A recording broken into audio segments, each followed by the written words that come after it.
Welcome back, everybody. In MMA this week, we found out who the GOAT is, and the UFC matchmaking becomes a jigsaw puzzle.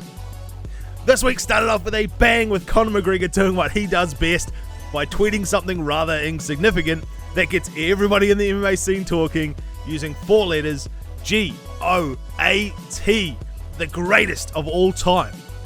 Apparently, Conor decided he needed to let the world know who he thought was the GOAT and listed off in a top 4 thread on Twitter.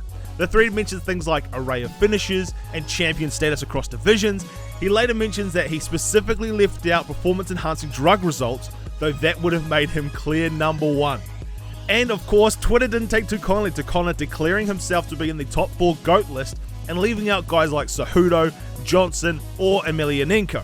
When asked about Khabib's ranking, Conor explained, "Fancy record, but a way to go before any GOAT entry. Only highlight is a win over me with hangover and broken foot." It seemed Conor's list was more about exciting fighters who finish in different ways, rather than what most of the replies were quick to point out. Conor has never defended any of the 4 titles he has won. That includes the featherweight and lightweight Cage Warriors belts, with Khabib saying, "You tapped out in featherweight, you tapped out in lightweight, you tapped out in welterweight. You never defended the title in UFC or Cage Warriors. You gave up more than GSP, Spider, and Bones all together." Michael Bisping also reacted, but he was reacting to a passing comment made at him during the list tweets. Conor, while explaining his GSP number 3rd placing, mentioned how he waited before moving to middleweight, missing out on the GSP Silva super fight and, quote, "only moved when one eye fighter presented." Bisping mentioned how he beat Conor's number 1 GOAT, that being Anderson Silva, and defended his belt. He says, "So your logic doesn't really add up." Even Jones himself echoing a similar rhetoric with a photo listing the most UFC title fight wins, of which Conor would be 3-1, with a potential fight for the welterweight title to come, but we'll talk about that in a minute. To close, Nate Diaz was quick to remind everybody that he beat Conor on the floor faster than Khabib did, and dropped him faster on the feet than Mayweather. And I love this quote, "Know a real GOAT when you see me." We asked you on our Facebook page, which you can find the link to in the description, whether you agreed with Conor's ranking, and 27% of you agreed. Almost 4,000 votes, that means 1,000 of those people said, "Yes, I agree with Conor's ranking of Silva, Conor, GSP, and Jones."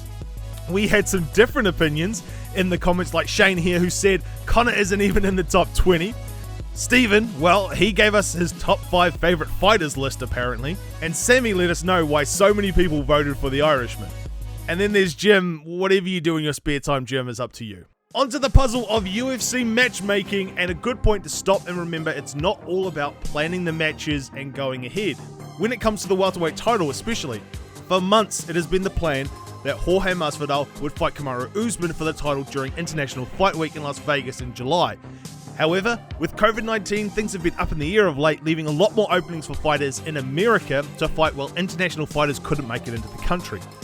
In an interview with Brett Okamoto, Usman mentioned he has been ready to go since April, but Jorge has been declining the fight offers, saying, "Jorge Masvidal, you had an opportunity on April 18th, May 9th, June, and now July.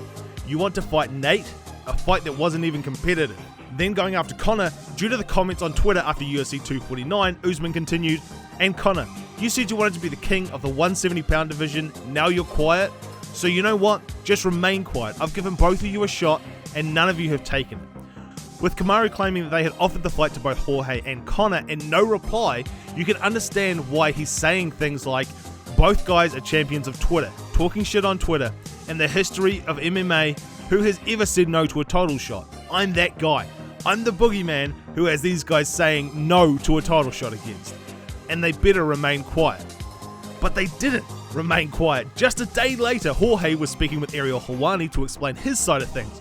Jorge saying, "What's going on? Well, Kamaru, who's asked for an insane amount of money, he had one of the worst pay-per-view cards of 2019. I had the best. This is numbers, not an opinion.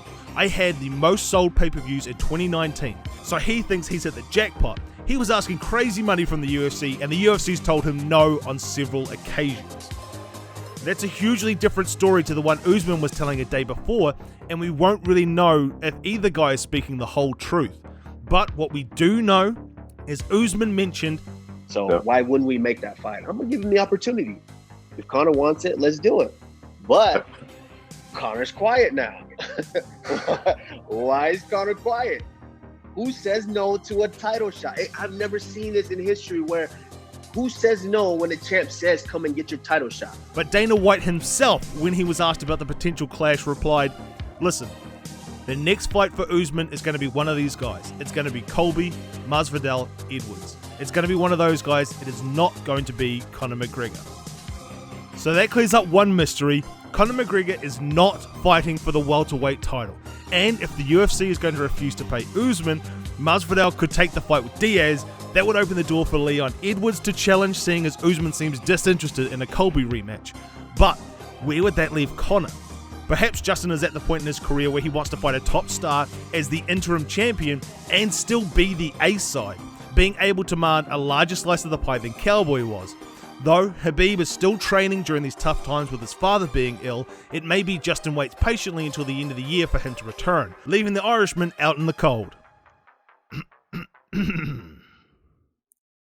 I'm sure the guys in the UFC War Room will be hoping to figure something out for Usman and Masvidal, leaving the Diaz-McGregor rubber match open while the lightweight champions prepare for their time in the spotlight. We should have more information in the coming months, but for now it's an exciting time to be an MMA nerd and think about the possible encounters with Fight Island coming online in June, opening up fights with the whole roster again, including the featherweight champ, the lightweight champ, the middleweight champ, and the strawweight champ. So with all of those titles out of the mix currently, as well as of course the flyweight and bantamweight titles that are vacant, it's easy to see why the UFC 250 card may not have such a strong headliner. But we want to ask you this in the comments below: are you still going to buy UFC 250? If you normally buy each UFC pay-per-view, are you still going to watch it, and why? Next week we should have more information on UFC 250 as well as possible new information on Fight Island. Be sure to tune in for that. Until then, I've been Ray from Combat Zone. Be sure to enjoy the Woodley vs Burns fight night tonight, and we'll see you next time.